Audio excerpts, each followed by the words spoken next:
from Bonneville County? No, Tyler is. I'm in Colorado Springs. Oh yeah, okay. Yeah. Um, So I think that's what we kind of at our first meeting we kind of talked about it, and he's actually okay. He didn't get my message, so let me send him one more. okay. Um, he is going to be doing an internship at that school, Uh-huh. so he's kind of familiar with what's going on there. Um, so he was interested in doing that. Okay. Yeah, that sounds great. As long as you're okay with it, and I'm okay Yeah, with it. Cool.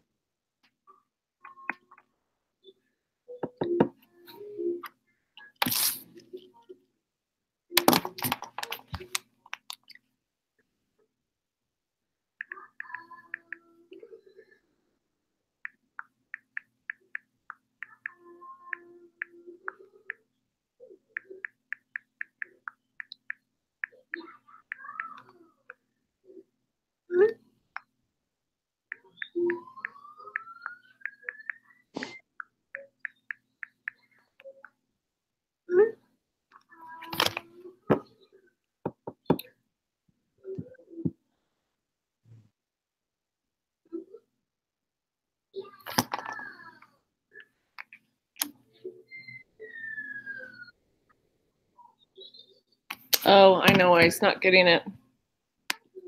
I That's missed a interesting. letter. Sorry. No, it's fine. It's technology's a blessing and a curse, both.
Here he comes. There he is. Ah, There we go.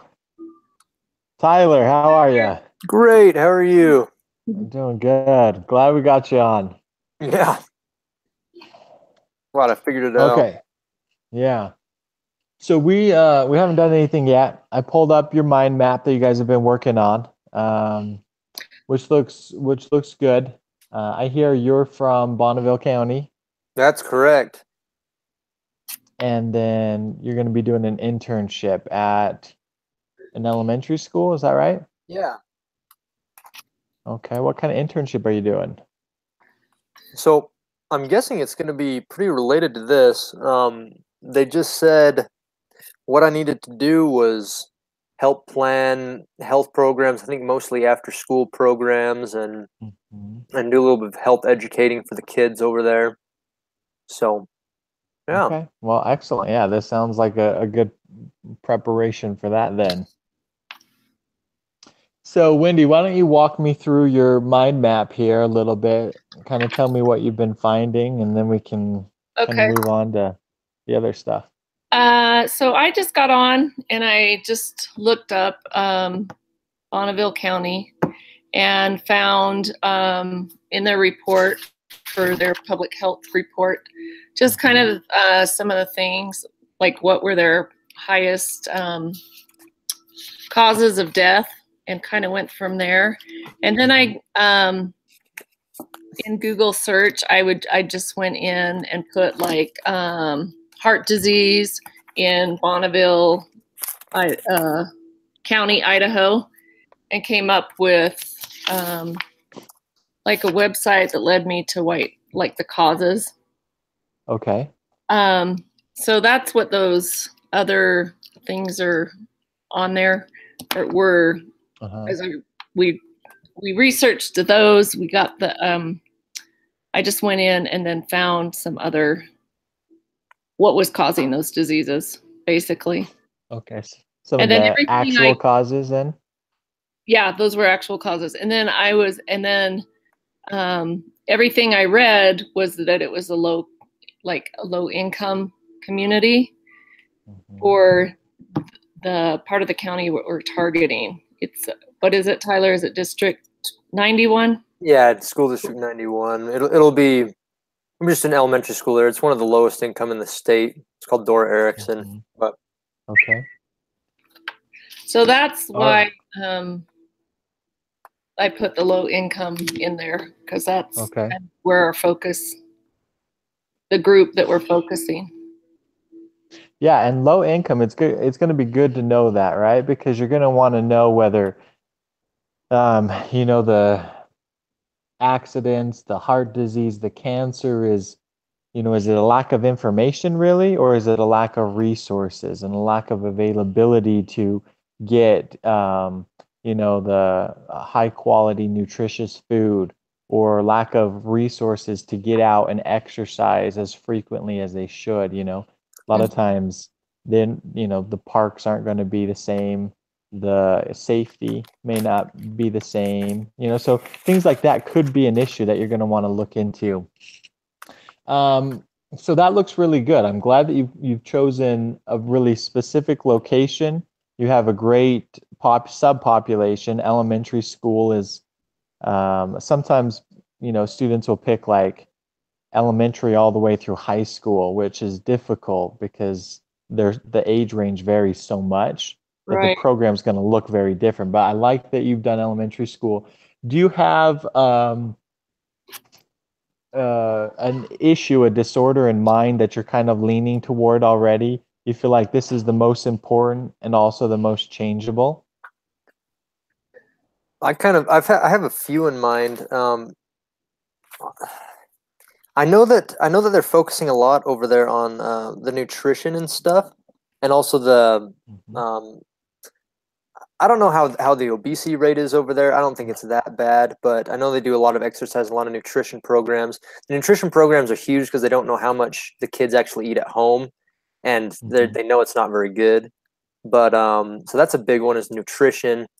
And then also one that I noticed on the CDC site was the leading cause of death in that age range, I guess, from 5 to 9, and then also from 10 to 14, I think is what it was transportation, automobile accidents. So that was another one that I thought we could focus on. But nutrition would be a really easy one to do, and be, I don't know, I just feel like there's a lot of programs you could do for that. Yeah. So two things. One, nutrition is definitely going to be an issue, but what you're going to want to remember is that you're trying to introduce a program that's not already being offered.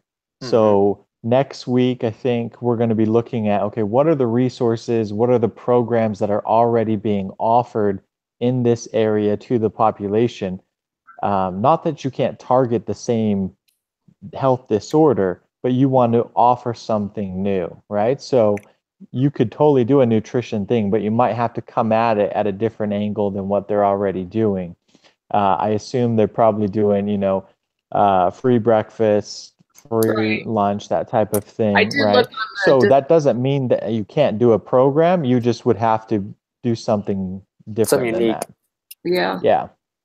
I did. And then, sorry. Go ahead, Wendy. I did get on and look at the District 91, and they do have programs like that. They have their, reduced and free lunch and the before school breakfast, those type of things. So, which are excellent programs. I like them, because like you said, they're just not able to get that food at home.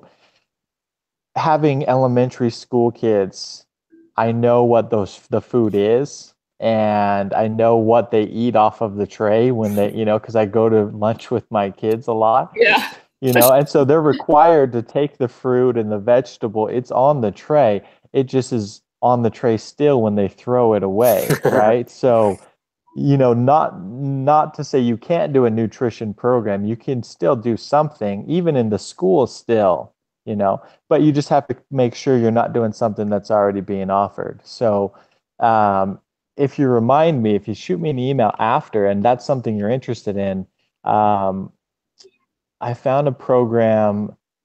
I think it was in Provo, Utah. Their school district was doing some cool things to try and get the kids excited about eating the healthier food. So, I mean, it was teaching their lunch ladies to like carve out fresh food, like I don't know, like centerpieces Oh almost, yeah. like with watermelon and stuff like that. That was, just kind of like getting the kids excited. So you can do some outside the box things. It doesn't have to be the kind of the traditional, but like I said, it just has to be unique, I guess. Okay. Okay. And then you talked about unintentional injuries, motor vehicle accidents. That's pretty much going to be your highest cause of death in that age range, pretty much anywhere you go in the United States. Mhm. So that's definitely something that you can target as well. There are great programs out there that you could use or model yours after. So that's another great suggestion. Okay. Okay. Okay, so it looks like step one is looking really good. I like what you've done. Let's see. Step two is kind of a purpose, and then you're creating some research questions. Is that right? Yes. Yeah. Okay. So what have you done for the purpose? I really don't like this question at all. So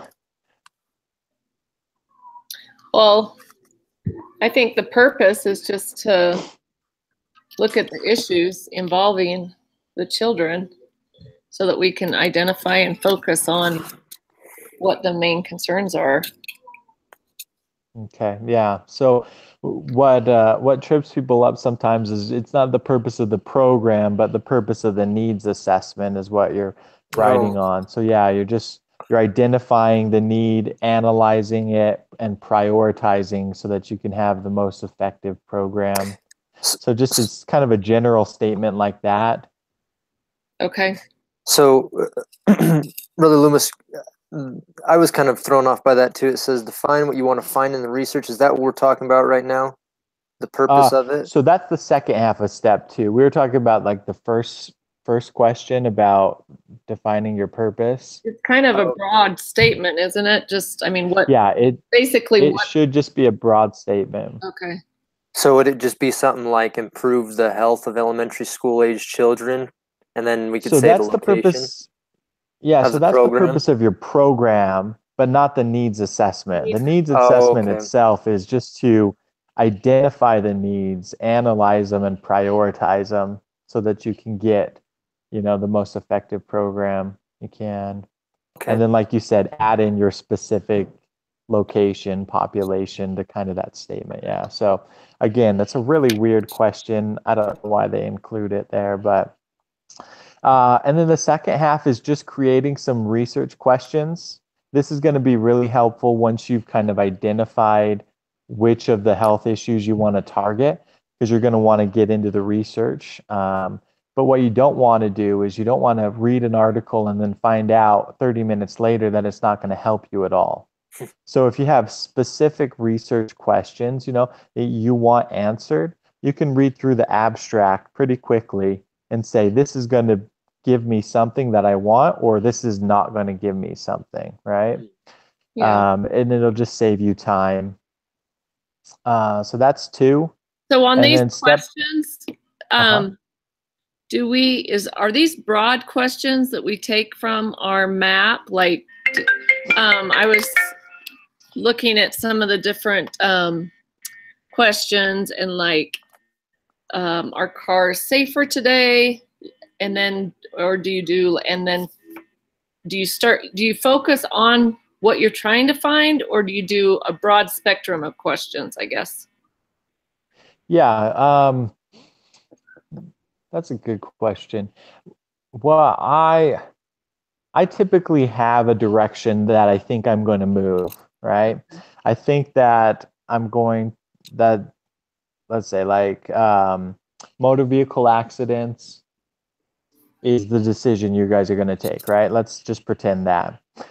I'm already going to have the assumption that wearing seat belts is the number one issue, right? And so I'm going to center my questions on that, like, are they wearing the seatbelts? What is the, prevalence of seatbelt usage? Maybe you can't get Bonneville County specifically, but maybe you can get in Idaho or in the United States, just kind of getting some generic information that way. And I'm going to focus mainly on that, but then I'll probably add in a few extra questions. Say, let's see, you said 5 to 9 and then 10 to 14. Is that what you said, Tyler? Yeah. That's usually what they split it up to. Right. So I would probably want to look again. Is there a difference cause for the two? Maybe the 5 to 9. I mean, 9's getting fairly old, but maybe it's a lack of resources to buy child safety seats, the 5-point harness ones. Maybe that's the biggest issue. And so you kind of want to start keying in on what's the main issue. What should we be targeting? Is it a seat belt? Is it a car seat? Or maybe it's what else could it be? It could be distracted driving from the parents. It could be drunk driving, and just kind of list out a few different ideas that you think, and that way you can kind of get into the research and see, this is the main issue that we're seeing. So that's the main issue that I want to target. Okay. Does that make sense? So we basically kind of pick which direction we're going to before we form our questions. Yeah, you kind of have to have a direction, and then you let the research take you in the way that it does. You know what I mean? Like when you find an article that talks about distracted driving and it's only leading to 5% of the injuries, and you're like, wow, I would have guessed more, but I guess it's not a big a problem. So I'm going to move in a different direction. Okay. Any questions? Let's see. Where were we? That was step 2, right? Yeah. Okay. So step 3 is really just a kind of an annotated bibliography. Just give me the APA citation for each of your sources, and then cut and paste just a small portion, a small blurb that shows me the value of that citation, that source. Okay. Cool. Yeah. So that doesn't need to take a lot of time. Just show me like this, there's some value to it. Okay. Yeah. So, sorry, go ahead. Do we need 10? Yeah, sources? 10 sources. Okay. Try and make the majority of those peer-reviewed articles rather than like websites. Even if it's a good website like the CDC or American Heart Association or something like that, their information is always going to be coming from a peer-reviewed article. And so you might as well cite that. It's just going to have a little more credibility. Okay. Cool. And then step 4 is kind of it's kind of a 2x2 matrix to kind of help you prioritize which of the health issues you're going to focus on. Just by kind of looking at, okay, what's the most important and what's the most changeable of these health issues, and then you just list off kind of which one you're going to do. Okay. All right. Okay. Any questions that I can help with? I don't think so. Stuff up pretty good. I'm trying to think. Yeah, I feel like you guys are moving in a really good direction. A lot of groups are quite lost, and you guys are already doing awesome. So I'm excited that not all of my students are confused. So this is the only time that we're required to meet as kind of an assignment. You're getting like 100 points or something for this. Okay. In the future, if you want to meet, just let me know and we can sit down and discuss, something online. No problem. Okay. Okay. Perfect. Okay. And you can always just text or email as well. Okay. Thank you so much. Okay. No problem. You guys have a good day. Yeah, Thanks. you too. All right. Bye. Bye. Bye. All right, Wendy. All right. That was an easy 100 points. I know. Like, it looks like we know what we're doing. I don't feel like I do, but. Yeah. So I didn't get the email of your mind map. You didn't? Okay. No, it didn't show up. I don't know if it's my. So it's an online thing that we both can go in and edit. Oh, is it a Google Doc? No, it was what was it called?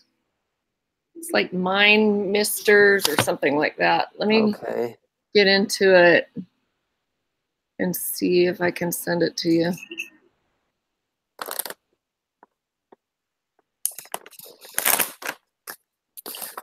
Oops.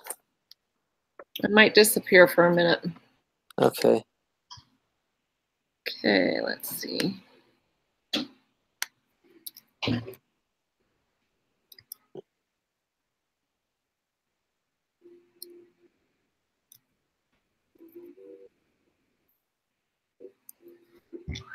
Okay, so I send it to your Gmail. Okay. And it says it's sent, so let's check it again. Let's check it.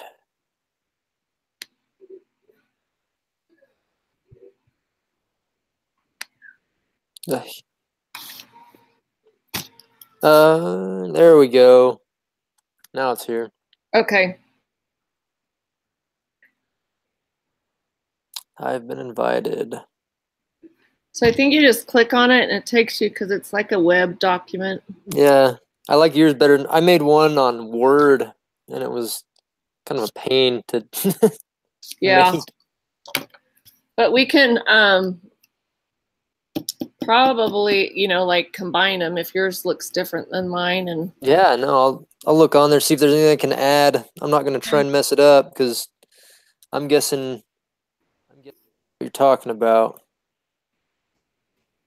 This thing does not want to load. Oh, well, I'll see in a second. Okay.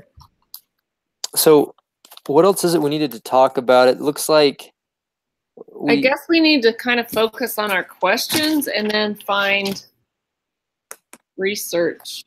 Yeah. Because this is due Saturday, right?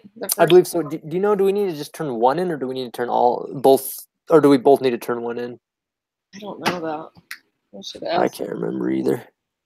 We can email in, because it would be easy to get, if we just, because on our own we could each get 5 peer-reviewed sources pretty easy. Mm-hmm. Or at least 3 peer-reviewed sources each. And have you used the library thing? The website? Yeah, that makes it really easy and nice. Yeah. So I think we could do that. Do we want to go with the nutrition or the seatbelt safety stuff? What do you? So I know that at the elementary school they do a lot of actually really cool nutrition programs along with the free lunch and stuff they do.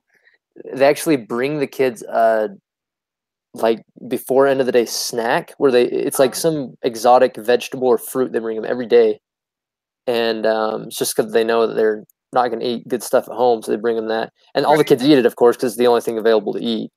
Gotcha. And so the nutrition thing, hold on, let me see what I wrote down here.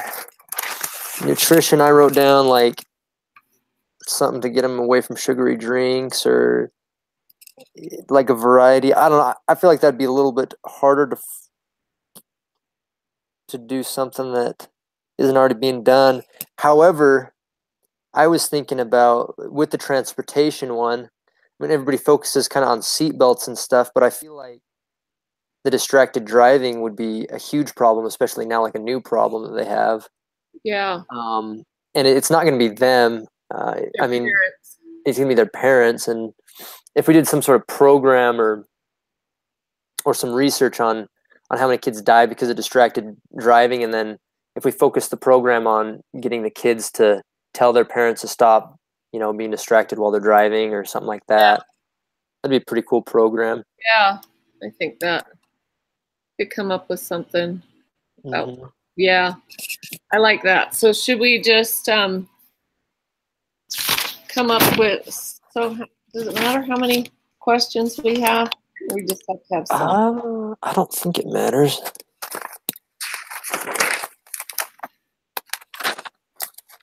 Let's see. So maybe like if we did 5 different questions, then. Yeah. It's 5 different questions. Okay. Let's see your questions for research.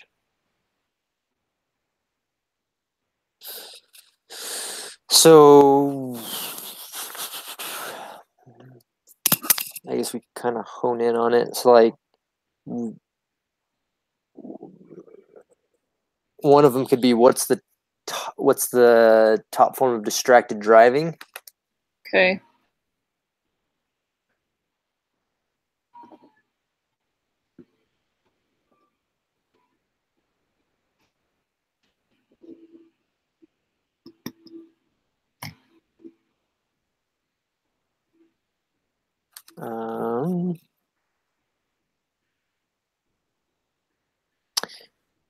Maybe like our car seats and seat belts. I don't know. Yeah, I like that. Like what percentage of children belts? What percentage of elementary age kids are wearing seat belts? Yeah.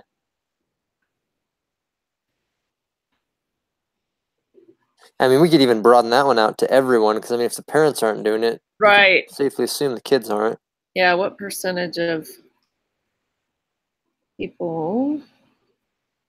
Seat belts. This thing does not want to load on my phone. I'm just going to exit out of it.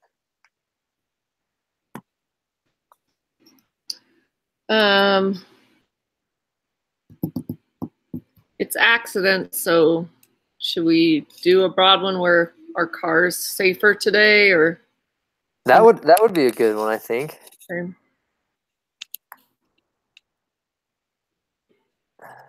Yeah, of course.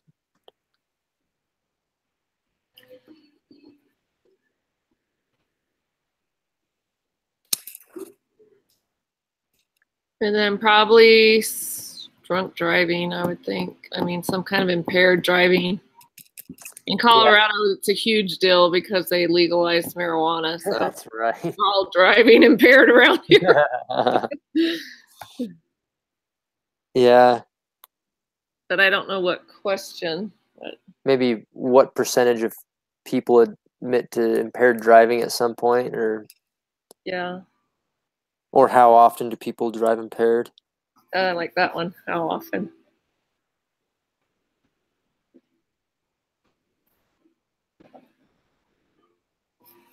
Drive impaired.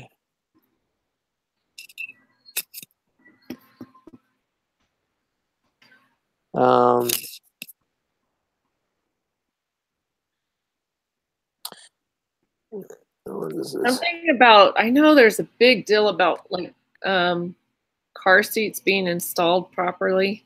Mm-hmm. So maybe we could do like car seat deaths or something like that. Like how I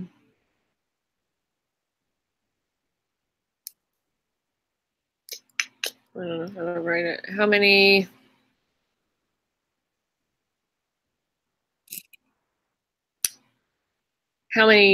deaths per year involve car seat malfunction or something like that? Or or how reliable are car seats? How what? Reliable. Oh yeah, I like that. That sounds a lot better. How reliable.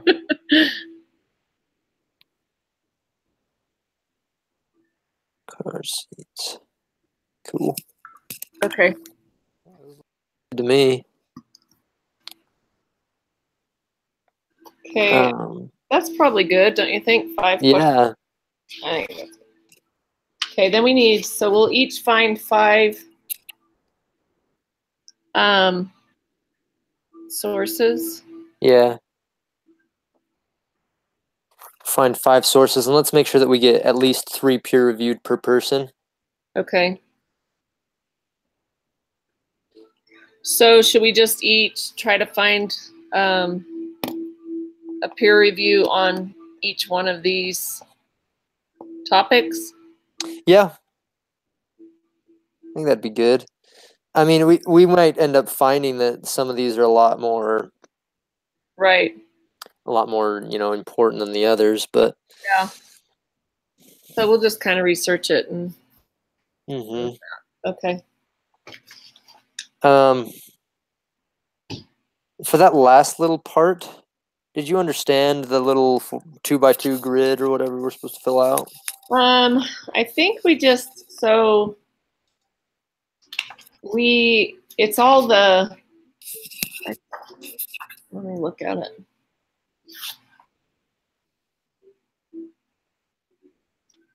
So it says take each health issue and identify the underlying cause. So that comes from our big map. So the more important and the less important ones, I think we have to go a little maybe further as we research. We can kind of add to that map. Yeah. And then things that are less changeable,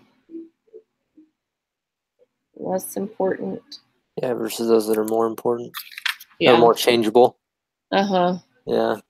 I think like asthma, I think that's probably less changeable because things like that. So I think we just categorize everything where we think. So like, of course, our accidents and vehicles and safety seatbelt would be more important. Yeah. That's what we're going to focus on. So I think that's kind of what we do. Cool. Okay. All right. So we probably, what do you want to do as far as we'll get our peer reviews and then so if you want to, I'll send Brother Loomis an email and ask him if he wants just 1 or 2 things submitted. Okay. And then I'll let you know. If you want, if you want to send your peer-reviewed sources and just kind of the little caption or whatever with them, I can compile that. Okay. If it is just 1. If not, then we can just exchange and whatever and copy and paste. But okay. But yeah, I can compile that for sure. A little annotated bibliography. Okay. And then we can just kind of chat back and forth via text about the little 2x2 grid. And I don't think that's going to be too hard. I don't either. So. Okay. So I'll probably might work a little on tonight, but tomorrow I have tomorrow to work on this. So I probably by mid-afternoon have everything done. Is that okay with you? Yeah, that should be fine. I've got work tomorrow, but I should end up finishing everything tomorrow night because I might be gone Saturday. You're good. Okay. But if not, I'll probably finish it up on Saturday. But okay. Yeah, that should be fine. Okay. All right. So I don't know how to do Google Docs. Do you? Yeah, it's pretty easy. Okay. Basically like Google Hangouts. In fact, Google Docs, I can start a Google Doc and I'll invite you to it. Okay. Yeah. Okay. That'll be easier for the annotated bibliography and stuff. So. Perfect. All right. Alrighty. Well, I'll let you know. I might, if I have time tonight, I'll probably just do it tonight. But if not, I'll do it in the morning. Okay. All right. Great. Okay. Thanks, Tyler. Yeah. Thanks, Wendy. Okay. We'll see ya. See ya. Have a great night. You too.